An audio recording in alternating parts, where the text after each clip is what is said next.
Alors, aujourd'hui, nous faisons la partie 8 de surmonter la forteresse de l'orphelin pour démolir la forteresse orpheline. En résumé, qu'est-ce qu'une forteresse orpheline? C'est un état d'esprit, une croyance ou un ensemble de pensées qui nous font croire que nous sommes orphelins, que nous sommes seuls.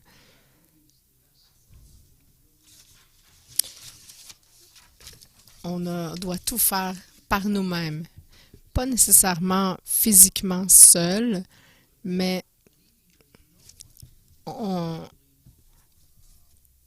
c'est comme une croyance qu'il n'y a personne qui va prendre soin de nous, qui va nous aimer véritablement, nous accepter complètement et qui est complètement dévoué envers nous, peu importe les circonstances. C'est ce qui est une forteresse orpheline. Ça nous affecte de tellement de manières. Nous devons peut-être nous battre pour avoir nos bénédictions. Ça nous fait croire qu'on doit performer pour avoir nos bénédictions. Alors, on se tourne vers cette religiosité qui nous donne des règles à suivre. Et si on les suit bien, on va probablement être béni. C'est difficile parce qu'on ne peut pas faire confiance aux gens parce qu'on doit toujours se battre pour quelque chose, pour avoir quelque chose.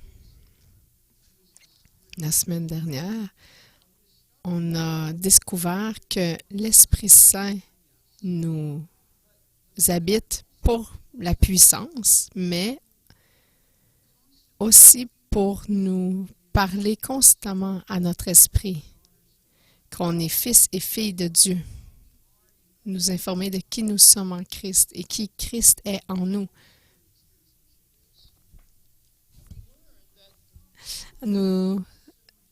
Nous avons appris que plus nous écoutons la voix de l'Esprit Saint, pas la voix du monde ou des médias modernes, mais alors qu'on écoute la voix de cet esprit d'adoption, le plus que cette adoption va prendre place dans nos vies, en sécurité, dans notre identité, dans notre confiance. Alors, nous avons pris une définition de la filiation biblique.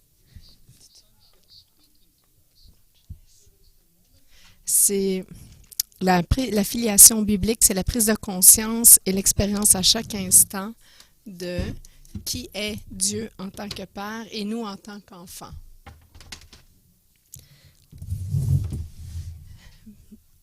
Le Père nous aime, on peut l'appeler Papa. Il est pour nous, pas contre nous. Il n'y a pas de condamnation pour ceux qui sont en Christ.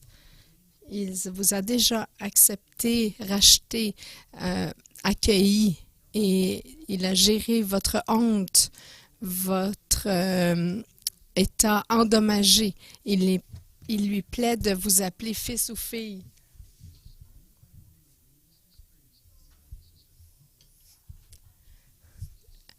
Alors, ça nous donne la conviction de qui Dieu est en tant que Père pour nous et nous en tant qu'enfants pour lui.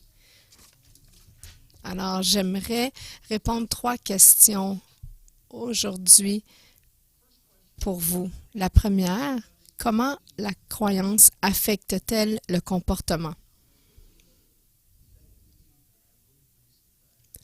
J'ai un petit diagramme si vous regardez l'écran. Nous avons tous vu ce diagramme.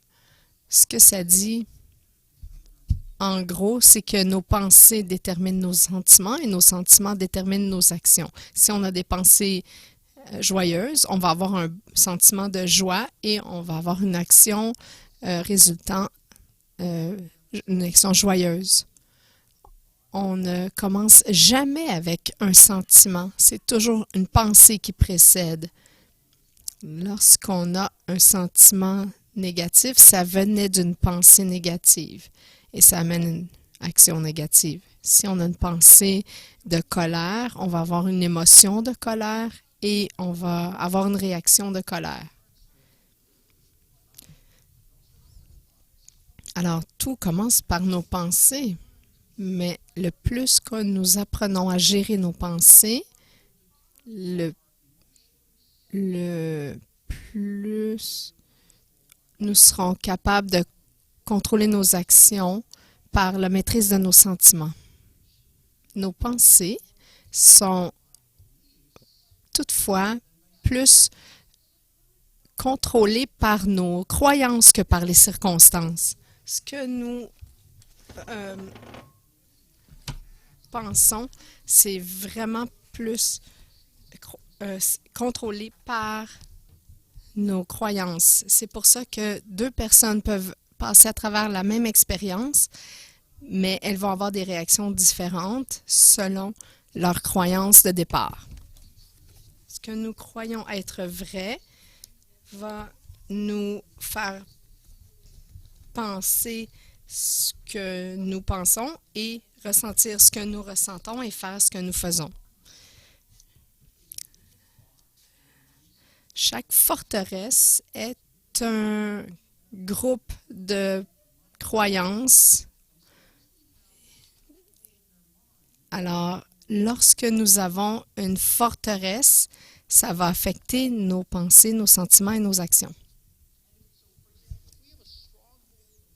Si on a une forteresse d'une croyance que le monde est vraiment une place merveilleuse, une place d'opportunité, d'aventure,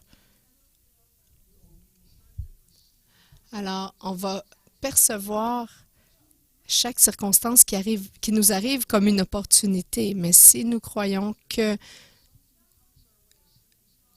donc, lorsqu'il y a une circonstance qui arrive par notre chemin, ça va nous faire penser positivement et on va réagir plus positivement. Par contre, si on a cette croyance que le monde est une place terrible qui veut simplement nous écraser, on va voir chaque circonstance comme une limite, un obstacle, quelque chose contre lequel on doit se battre. Nos pensées vont être négatives, nos émotions vont être négatives et nos actions vont être négatives aussi. Donc, deux personnes peuvent avoir la même circonstance, mais une va voir cette circonstance comme un obstacle, l'autre va la percevoir comme une opportunité. Et c'est nos forteresses qui sont responsables de notre ensemble de croyances qui affectent nos actions ultimement.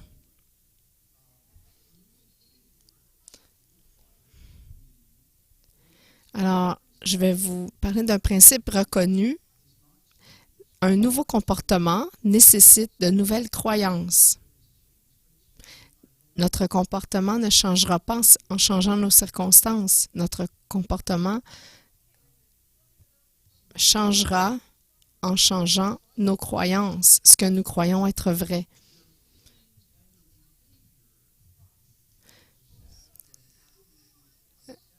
Nos sentiments, si quelqu'un qui se sent triste essaie de changer son comportement en changeant ses circonstances, en achetant une nouvelle maison, une nouvelle épouse, en déménageant, la personne change ses circonstances, mais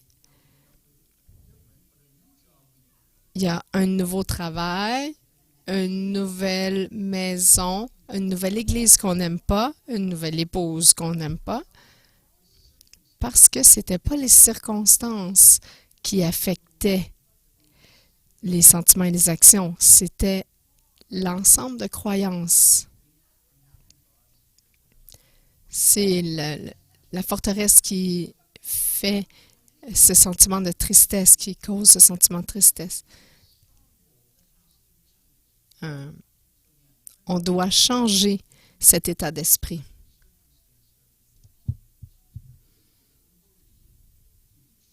Un nouveau comportement nécessite de nouvelles croyances. Voici le problème que j'ai découvert. C'est ce que j'ai expérimenté moi-même dans ma vie personnelle. Peu importe où je vais, je suis là.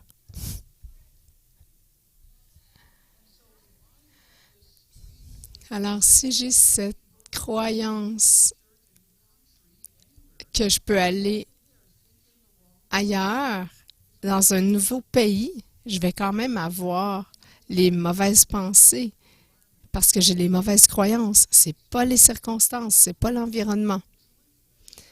Écoutez, aux Philippines, où nous sommes allés plusieurs fois, les gens sont tellement joyeux, ils ont un état d'esprit que nous n'avons pas ici. Alors, expérimenter ce que veut dire que d'être un enfant de Dieu et ce sentiment de cette adoption, cela changera nos croyances, nos pensées, nos émotions et nos actions. C'est ce qui va remplacer notre forteresse. Chaque croyance est une forteresse. Il y en a des bonnes forteresses. Le nom du Seigneur est une forteresse. C'est une bonne forteresse. Nous croyons que lorsque nous appelons le nom du Seigneur, il va venir à notre secours, il va nous répondre. C'est une bonne croyance. Mais il y en a beaucoup des forteresses qui sont négatives. Alors, si nous sommes contrôlés par une forteresse orpheline, par défaut, nous allons avoir des pensées d'orphelins, des croyances d'orphelins qui nous amènent des croyances d'orphelins et qui amènent des sentiments d'orphelins, de rejet et des comportements orphelins. On va se battre contre les autres, on va devoir vouloir performer.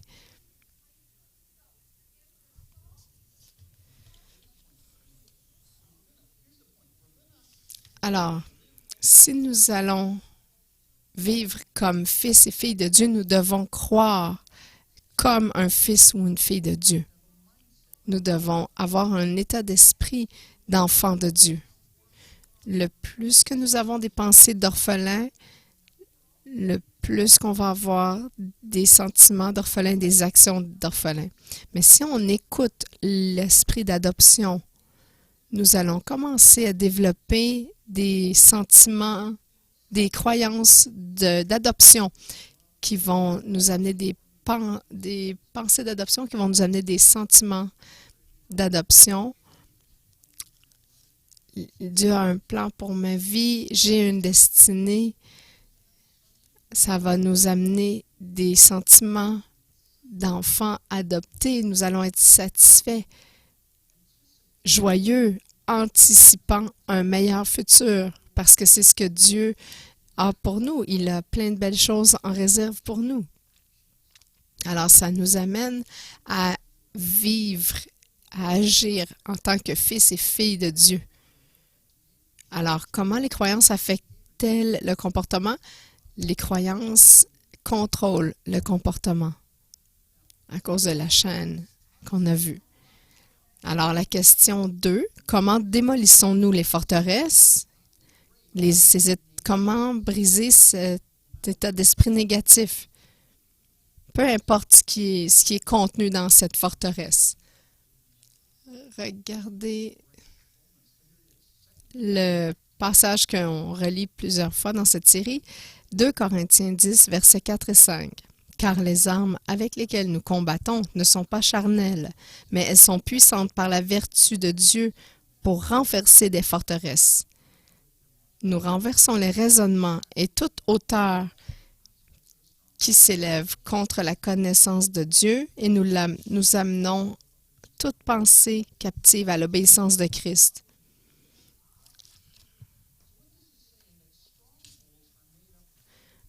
Une forteresse est faite de 3 types différents de pensées. Nous avons le premier type de pensée, ce sont des mauvaises conclusions. Le mot grec, logismos, veut dire raisonnement, des calculs, des conclusions. Ce sont des pensées qui semblent logiques, mais dont les conclusions sont incorrectes.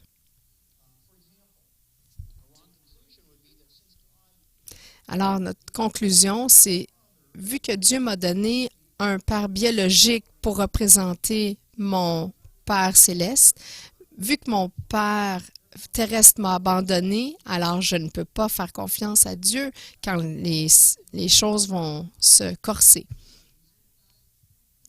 Voilà un exemple de mauvaise conclusion. Si mon Père terrestre qui m'a abandonné, mon Père céleste va m'abandonner aussi. Ce n'est pas une bonne conclusion. Le deuxième type de mauvaise pensée, de type de pensée, c'est d'avoir les mauvaises informations. Le mot grec, c'est hupsoma, qui veut dire hauteur, chose élevée, chose haute, barrière. Des murs qui sont très hauts. Les pensées qui dépassent la vérité de Dieu, qui s'élèvent au-dessus de la vérité de Dieu, deviennent des barrières à notre relation avec Dieu. Un exemple. Exemple, depuis que l'école enseigne que l'évolution est un fait, ça veut dire que ma vie n'est plus un plan divin de Dieu, mais elle tient par la chance. Parce que j'ai juste évolué d'un blob. C'est une mauvaise information. Alors, je ne suis ici que par la chance parce que l'ADN s'est mélangé et ça a donné ce que je suis. Ce sont des hauteurs, un exemple de hauteur, de pensée qui s'élève au-dessus de la vérité de Dieu, mais qui nous fait agir basé sur cette fausse croyance. Le troisième type de pensée, c'est une mauvaise perception. Le grec est vonoa, qui veut dire perception, compréhension intellectuelle. En clarifiant, ça veut dire un petit peu des pensées qui constituent de mauvaises perceptions de la réalité. Exemple, parce que je ne peux pas voir dans le royaume spirituel, il ne doit pas exister. C'est une mauvaise perception de la réalité. Alors, si je suis dans le trouble, les anges ne peuvent pas venir à mon secours. Dieu ne peut pas venir à mon secours. Alors, ce qui précède étaient les trois types de pensées qui constituent des forteresses. On peut venir à une mauvaise conclusion, vu qu'on ne peut pas voir les anges, ils ne sont pas là, donc nous sommes seuls. C'est une mauvaise perception. Alors, comment on nous dit de détruire les forteresses? Comment les démolissons-nous?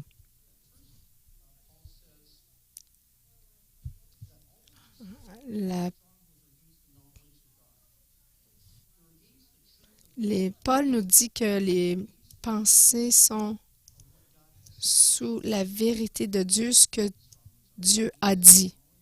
Les forteresses sont contre la vérité de Dieu. Alors, pour démolir les forteresses, la première chose que nous devons faire, après avoir compris les trois types de pensées, c'est d'embrasser la vérité de Dieu. Ce qu'il dit qu'il est, ce qu'il nous a dit à propos de lui. On embrasse la vérité de qui est Dieu et de ce que Dieu a dit. On doit accueillir et recevoir ces vérités de Dieu. Dieu est amour et Dieu nous dit qu'il nous aime d'un amour éternel. Alors, il nous aime d'un amour éternel. Si Dieu nous dit qu'il nous accepte, peu importe si on fait bien ou pas, nous sommes donc acceptés par lui. Peu importe les circonstances ou ce que nos parents ou proches peuvent dire. Dieu dit que nous sommes pardonnés, alors peu importe comment nous nous sentons, c'est un fait, nous sommes pardonnés. Dieu le dit. Et la parole de Dieu est vérité.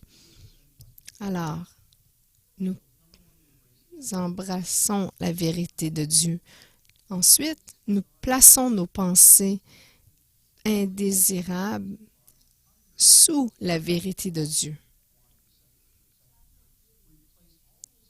Toutes ces pensées qu'on ne veut pas avoir, toutes les pensées négatives, les mauvaises pensées, sous la vérité de Dieu. La Bible dit que nous rendons captive chaque pensée à l'obéissance de Christ.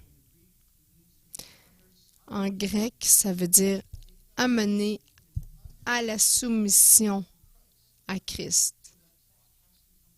Cette pensée doit venir en dessous de ce que Dieu dit être vrai. Nous prenons nos pensées, nous les mettons sous la soumission de Christ. Ah, je me suis trompée aujourd'hui. Je suis vraiment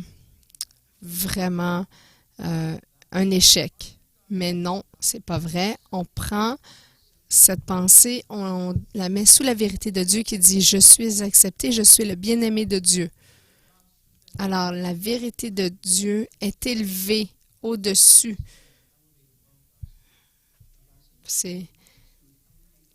On doit amener la vérité de Dieu au-dessus, en hauteur de la pensée négative. Ça permet au mensonge de se déplacer. C'est comme si vous me pressez une balle et vous posez votre pied dessus, la balle va se déplacer. La vérité de Dieu est exaltée dans nos vies, nos forteresses. Dieu place sa vérité sur ses forteresses et les forteresses, les mensonges sont déplacés. Mais ce n'est pas tout à fait comment on la déplace. Parce qu'une fois que la mauvaise pensée est sortie de la tête, il faut avoir une bonne pensée pour la remplacer. Remplacer la mauvaise pensée, la mauvaise perception par la vérité de Dieu.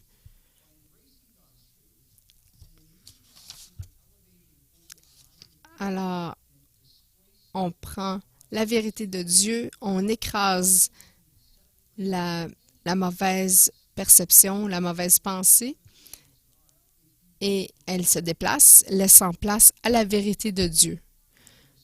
On doit utiliser la vérité de Dieu pour déplacer la forteresse, sinon elle va rester là. On doit avoir la vérité pour la déplacer. C'est pas comme un démon qu'on doit chasser. On ne peut pas canceller une mauvaise pensée. Ah, je veux vraiment ce gâteau au chocolat. Mais non, je cancelle cette pensée que je veux du gâteau au chocolat.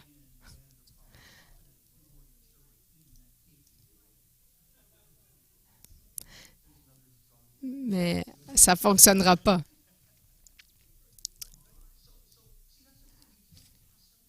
On peut pas éjecter cette pensée de notre pensée. Au lieu de penser,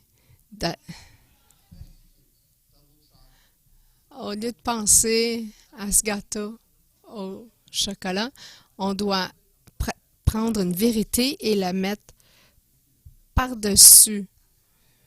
Alors, merci Seigneur que mon épouse va me préparer tellement un bon souper. J'ai pas besoin de manger ce gâteau au chocolat maintenant.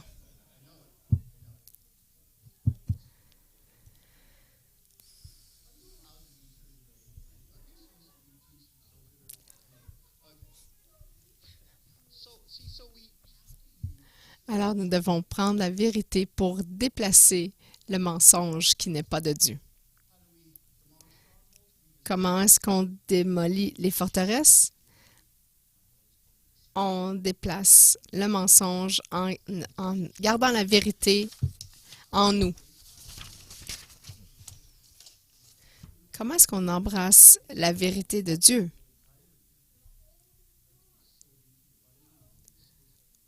On prend la vérité de Dieu, puis on la colle sur un toutou et on serre le toutou? Non.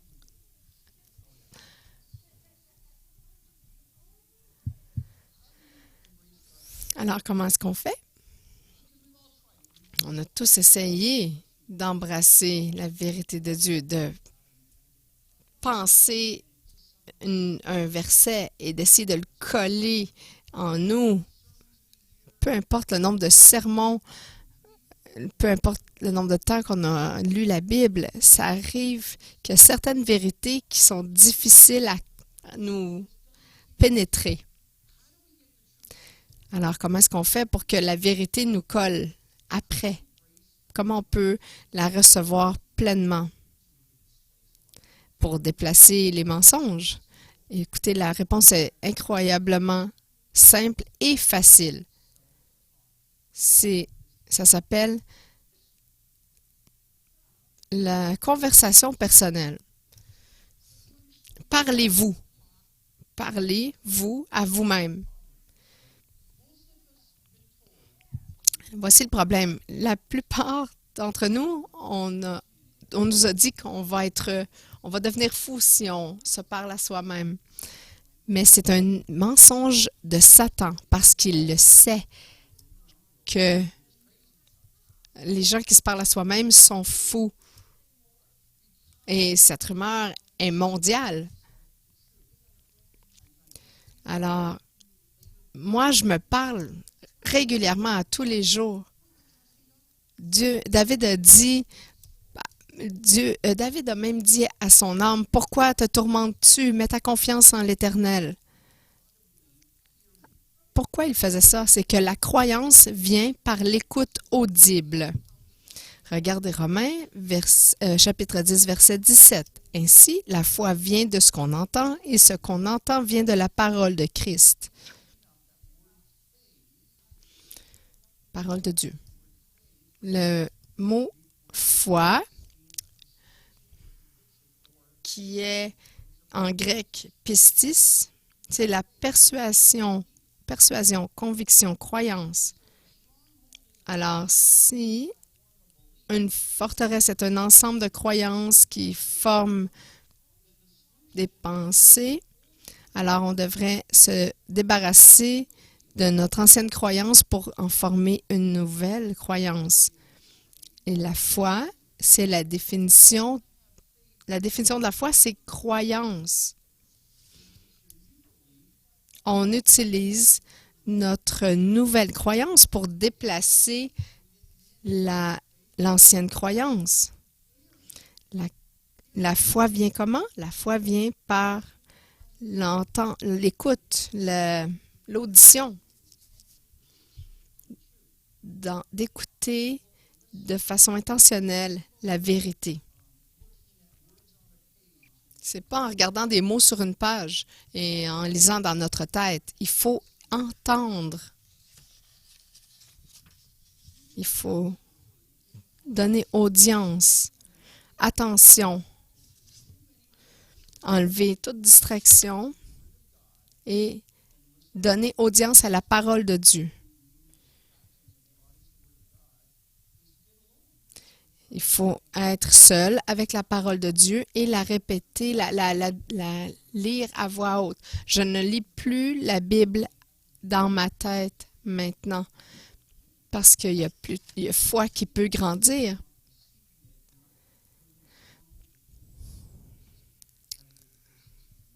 Il faut que ça soit processé par notre esprit à travers nos oreilles. Alors, je lis toujours la parole de Dieu à voix haute et ça a changé ma vie parce que je donne des décrets, j'annonce la parole de Dieu. Ce qui veut dire qu'on doit arrêter de lire la parole de Dieu à l'intérieur de nous-mêmes. Ça ne fait absolument rien.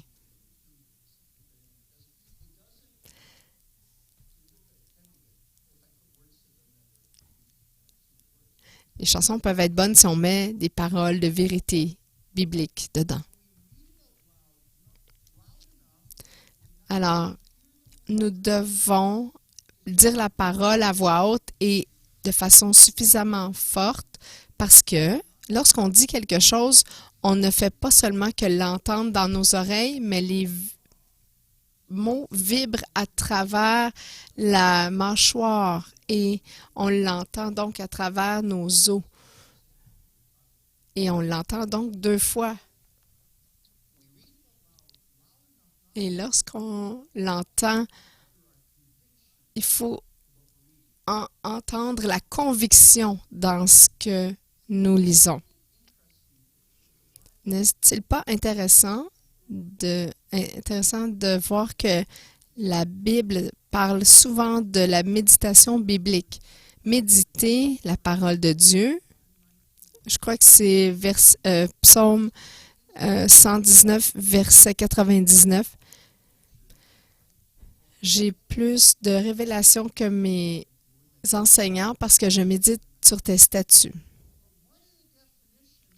Une des définitions du mot définition de méditation, méditation veut dire murmurer. C'est de produire un son bas et continuel. C'est de parler, dire quelque chose de façon répétée. Une méditation pourrait être comme Dieu m'aime d'un amour éternel. Dieu m'aime d'un amour éternel. Dieu m'aime d'un amour éternel. Ça n'a pas besoin d'être crié, mais répété à voix haute. Et ça va bâtir un système de croyance, une forteresse que Dieu m'aime d'un amour éternel. Donc, il n'y a aucune condamnation pour ceux qui sont en Christ. Par conséquent, il n'y a aucune condamnation pour ceux qui sont en Christ. Alors, je le dis, je l'écoute, je le murmure, je le répète et je bâtis cette croyance en moi. Méditer, c'est de murmurer la parole de Dieu continuellement. Et la foi vient en murmurant, déclarant cette parole de Dieu continuellement. Quand je suis devenu chrétien, j'ai lu la Bible 2 fois, mais il n'y a pas grand-chose qui a collé en moi parce que je ne l'ai pas lu à voix haute. Maintenant, ce que je fais, c'est que je la lis à voix haute 10 fois s'il faut, jusqu'à temps que je l'ai absorbée en moi. Regardez un verset intéressant, Job 22, verset 28. Déclarez de manière audible la parole de Dieu. Tu décideras, décréteras une chose, une parole, une promesse, et elle te réussira. Elle sera établie, élevée, et la lumière resplendira illuminera tes voies. Vous vous rappelez, on a parlé d'exalter la vérité au-dessus des mensonges pour l'expulser. Alors, une parole, une promesse va être élevée, établie, elle va illuminer votre voie. C'est vraiment un verset très intéressant. Si vous voulez avoir une nouvelle croyance, une bonne forteresse, bonne pour vous, parlez, déclarez à voix haute la vérité de Dieu pour qu'elle soit élevée au-dessus de l'ancienne forteresse négative. Nous élevons la vérité de Dieu en la déclarant, et nous démolissons la forteresse en l'expulsant de nos vies. Alors, prenez une feuille de papier pour voir qui nous sommes en Christ et qui Christ est en nous. La parole est en nous, mais nous devons la déclarer. Je suis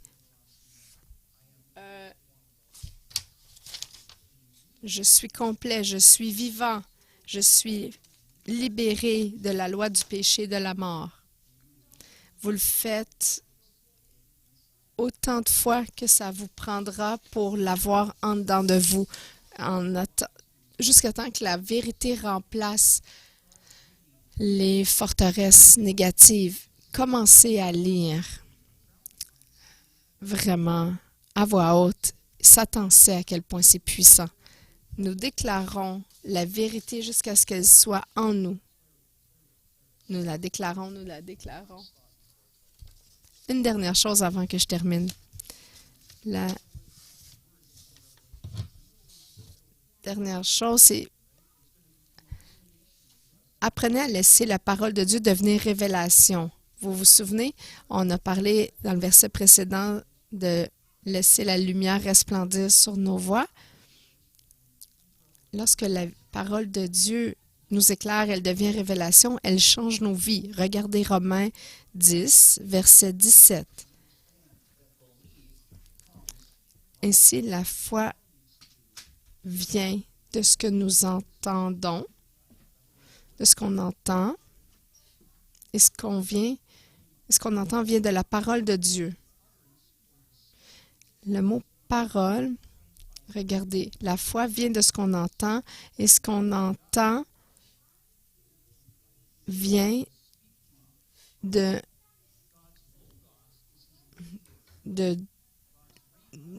la parole, le réma de Dieu qui parle. En entendant Dieu qui parle, Christ qui parle, nous devons avoir l'Esprit Saint qui est là, qui est engagé, qui nous parle lorsqu'on lit à voix haute la parole de Dieu. Alors, non seulement on doit déclarer et à voix haute la parole de Dieu jusqu'à ce qu'elle vienne vérité pour nous, mais nous devons apprendre comment entendre Dieu qui nous parle sa parole jusqu'à ce que ça nous devienne vérité pour nous. Parce que cette parole n'est pas seulement une parole, elle est esprit. Lorsque cette parole devient révélation en nous, ça reste en nous. Je pensais que je croyais avec mon esprit, mais on croit avec notre cœur, révélation dans notre cœur. La bonne nouvelle, c'est ce qu'on va parler la semaine prochaine, comment s'assurer que la parole de Dieu devienne révélation pour nous. Ce sera le 9e et dernier message de la série. Alors, maintenant, si vous regardez vos notes, vous avez une feuille qui déclare qui nous sommes en Christ. Et le deuxième côté, c'est qui Christ est en moi. Parce que si on veut être fils et filles de Dieu, nous devons, parce que la filiation biblique, c'est une expérience à chaque instant de qui je suis en Christ et de qui Christ est en moi. Je ne veux pas que vous lisiez cette page-là de façon répétée. Vous allez la lire une fois et vous allez checker, faire un petit crochet à côté de celles qui sont pas en vous. Faites un crochet à côté de celles que vous savez, vous sentez qu'ils ne sont pas encore des croyances. Certaines, vous les savez, vous les croyez, mais déclarer celles qui ne sont pas encore vérité révélation pour vous. Je vous ai donné dans le bas quelques références sur YouTube pour savoir qui vous êtes en Christ et qui Christ est en vous. Nous allons regarder un exemple maintenant. Regardez ces 5 minutes, la vidéo. Fermez vos yeux si vous le voulez parce que la foi vient de ce qu'on entend. Ou vous pouvez lire et écouter. C'est le Père qui parle. Ces paroles vont changer votre vie si vous leur laissez. Et elles viennent du cœur du Père. Il vous aime. Il est le Père que vous avez recherché toute votre vie. C'est sa lettre d'amour pour vous.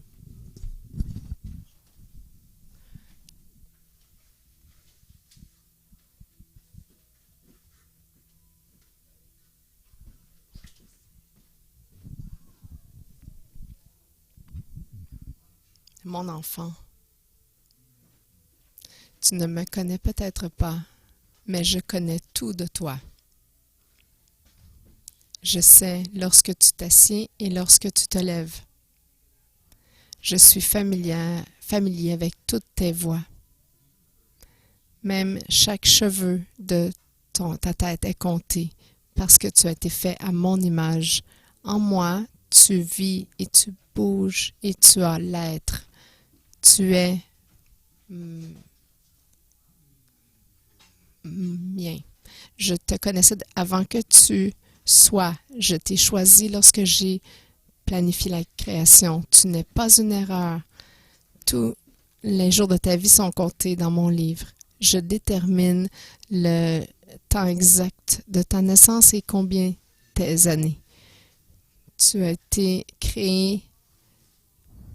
Je t'ai tissé dans le sein de ta mère. Je t'ai amené à ta naissance.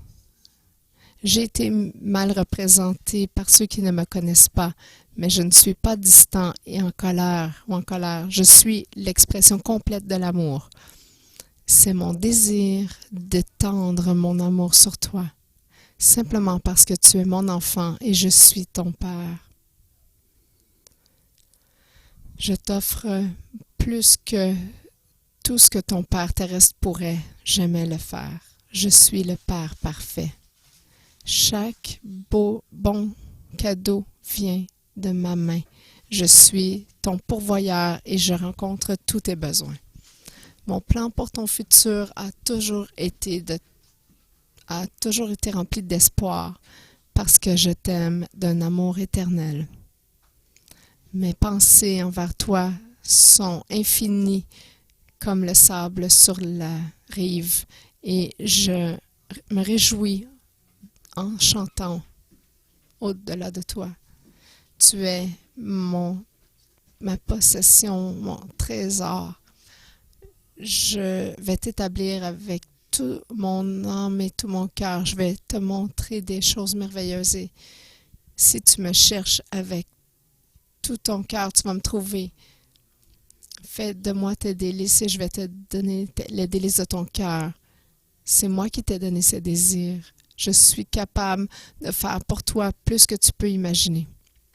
Je suis ton plus grand encourageur.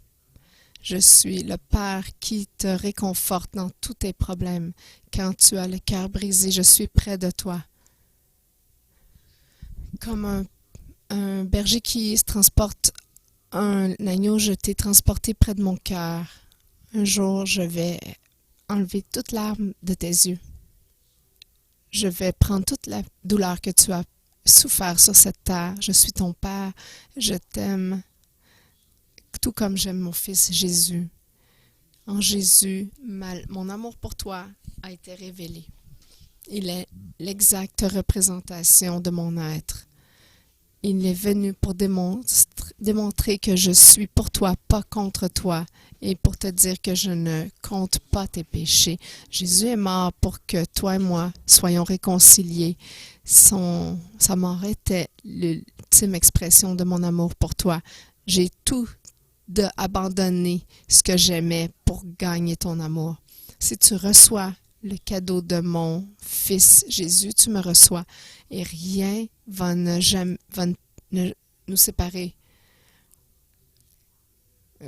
Reviens à la maison et viens faire le plus gros party au ciel. J'ai toujours été ton père et tu as toujours été mon fils. Ma question est, seras-tu mon enfant? Je t'attends. Avec amour, ton Père, Dieu Tout-Puissant.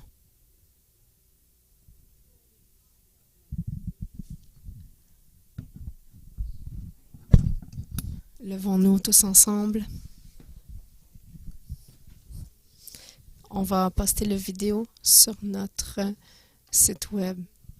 Vous pourrez aller le regarder ou lire les versets sur votre feuille. La semaine prochaine, nous allons parler non seulement de la révélation, mais où est notre vraie maison. Lorsque vous découvrez la maison, il y a une place qui s'appelle la maison, qui est un endroit de sécurité où on peut avoir une vie changée. Alors, juste mettre votre main sur votre cœur. Merci, Papa Dieu. Père, aide-nous à démolir chaque forteresse qui distorsionne qui nous sommes en Christ et qui Christ est en nous. Aide-nous à déplacer chaque mensonge de l'ennemi en élevant et embrassant ta vérité, afin que la forteresse orpheline soit démolie complètement hors de nos vies et que l'esprit d'adoption, de filiation prenne toute la place afin que nous puissions marcher et être manifestés dans la liberté en tant que fils et filles précieux à tes yeux. Seigneur, cette semaine, aide-nous à déplacer et briser ces forteresses alors que nous murmurons et méditons ta parole. Nous allons remplacer les mensonges de l'ennemi par la vérité de qui tu es en nous et qui nous sommes en toi.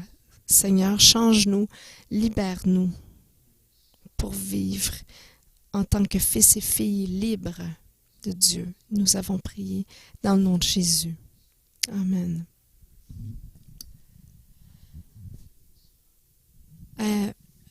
Faites une aventure cette semaine. Vous avez regardé la vidéo, lisez et murmurez, méditez la parole, les versets, jusqu'à ce que vous sentiez votre esprit changer. Lorsqu'on change les croyances, on change les pensées, on change les sentiments et on change la manière dont on vit. Amen. Passez une belle semaine.